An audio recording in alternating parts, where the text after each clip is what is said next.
Let's wrap our heads around this for a second. The President of the United States is campaigning for a man who said that the last time America was great was when we had slaves. Because at least, and I quote, our families were united and our country had direction.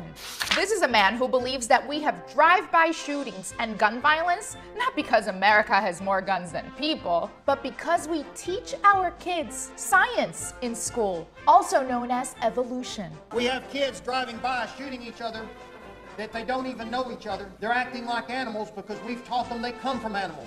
This is a man who favors turning America into a Christian theocracy, where only Christians have special protections and benefits, while everyone else is a second-class citizen. You believe he should not serve in the U.S. House because he's a Muslim? Read my article and you'll find out what I believe. A man who believes that America could rightfully be considered, and I quote, the focus of evil in the world for allowing same-sex couples who love each other to get married. We promote a lot of bad things, you know, like same-sex marriage.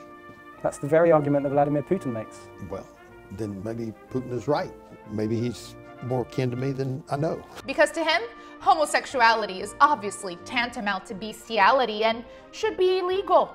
Because it's done behind closed doors, it can still be prohibited by state law. Do you know that beastiality, the relationship between man and beast, is prohibited in every state? Do you still think that homosexuality should be illegal? I think homosexuality should be illegal. Sodomy was declared illegal by the United States Supreme Court in 1987.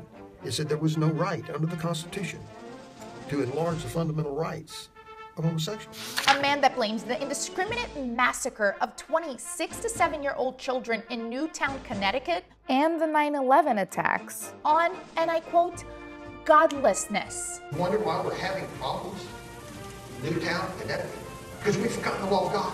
I swear you cannot make this shit up. This is a man who rejects the US Constitution and was twice removed from being a judge for not upholding it. State ethics panel said that you had to be removed from office because you had put yourself above the law. Aren't you doing the same thing now, sir?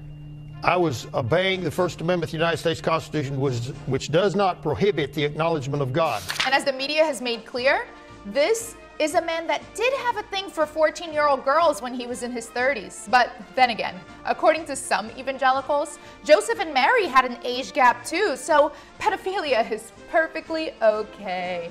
But why are we so surprised?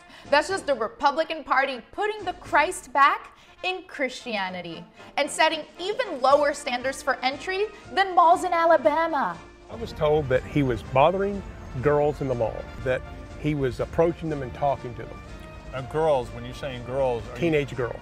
Because that is how you make America great again, right?